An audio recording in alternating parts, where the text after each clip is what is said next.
وَمَن يَتَوَكَّلْ عَلَى اللَّهِ فَهُوَ حَسْبُهُ، اور جو اللہ پر بھروسہ کرے اللہ اس کے لیے کافی ہو جاتا ہے، اس کی ضروریات کا وہ خود کفیل ہوتا ہے اور اس کے کام اس کے ذمہ کرم پہ ہوتے ہیں، وہ ہو کے دیکھے اس کا۔ تو جو اللہ سے ڈرے اللہ اس کے لیے راستے بناتا ہے۔ حضرت عوف بن مالک رضی اللہ تعالی عنہ الاشجعی حضور کی خدمت میں حاضر ہوئے اور عرض گزار ہوئے کہ میرا بیٹا سالم مشرکین کی قید میں ہے اور میں فاقوں کی حالت میں ہوں، تو فرمایا آل محمد کے پاس ایک سیر جو ہیں بس، اس کے علاوہ ہمارے پاس بھی کھانے کے لیے دنیاوی اسباب نہیں ہیں۔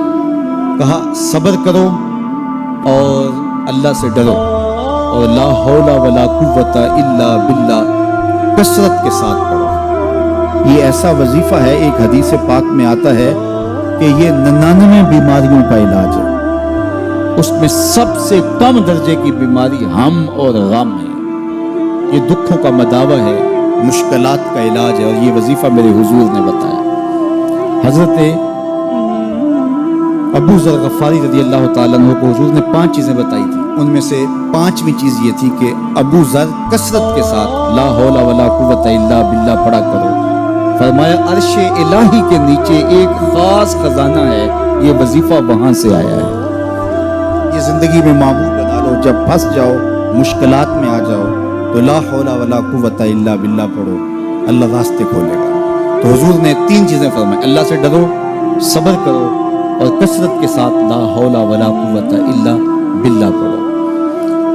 وہ فرماتے ہیں کہ میں یہ عمل شروع کیا، ابھی گھر میں بیٹھا ہی تھا کہ دروازے پہ دستک ہوئی، تو میں اٹھا کہ دروازہ کھولوں دیکھوں کہ کون ہے، تو دروازہ کھولا، دیکھا میرا بیٹا کھڑا ہے اور اس کے پیچھے 100 اونٹ کھڑے ہیں۔ تو میں نے کہا کہ تم اور یہ اونٹ؟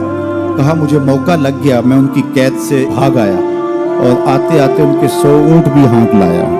وَيَرْزُقْهُ مِنْ حَيْثُ لَا يَحْتَسِبُ، وہ تمہیں وہاں سے رزق دے گا جہاں سے تمہیں گمان بھی نہیں۔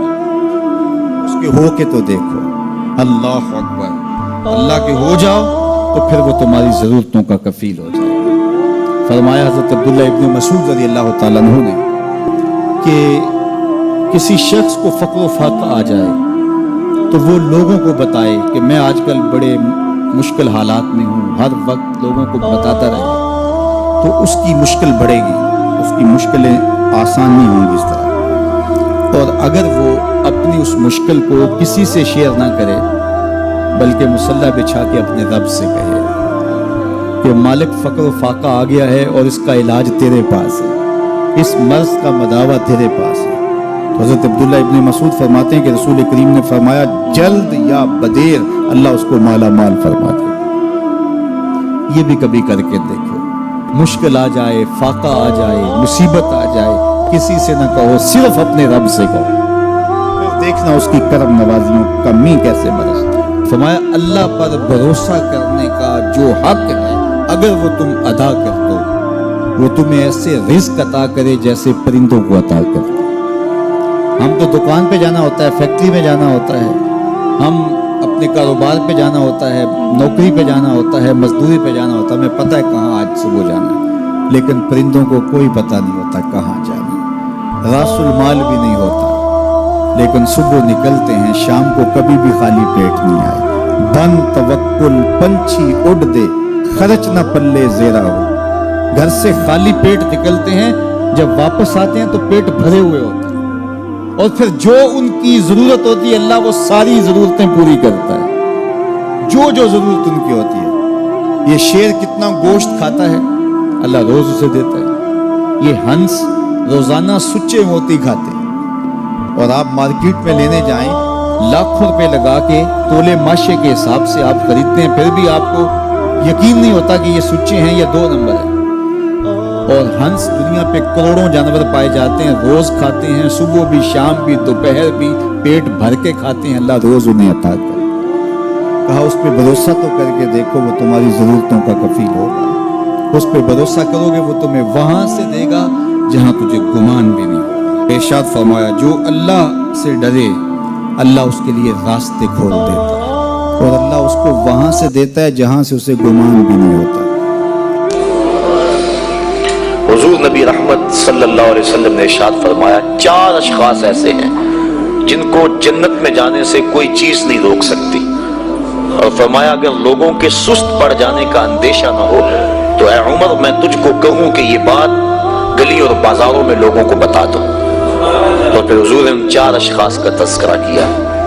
ایک وہ شخص جو والدین کے ساتھ حسن سلوک کرتا ہے، دوسرا وہ شخص جس کی اولاد زیادہ ہے ذرائع آمدنی تھوڑے ہیں لیکن وہ اپنی اولاد کے پیٹ میں لقمہ حرام نہیں جانے دیتا۔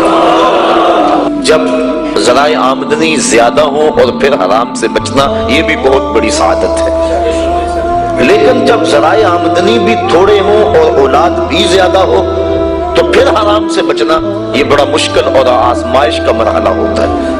تو جو اس موقع میں رزق حرام سے بچا، قیامت کے دن حضور کے فرمان کے مطابق جنت میں جانے سے اسے کوئی شے نہیں روک سکتا۔ اور ہم صحابہ کی زندگیاں دیکھتے ہیں، فجر کی نماز ہوتی ہے، ایک صحابی جلدی سے اٹھ کے چلے جاتے ہیں۔ ایک دن آقا کریم نے پوچھا کہ ابو درداء کیا بات ہے؟ تو حضرت ابو درداء نے عرض کی حضور آپ جانتے ہیں آج کل مدینے میں کھجوریں پکنے کا موسم ہے اور سحری کے وقت ٹھنڈی ہوائیں مدینے کی سرزمین کو سلام کرنے بھی آتی۔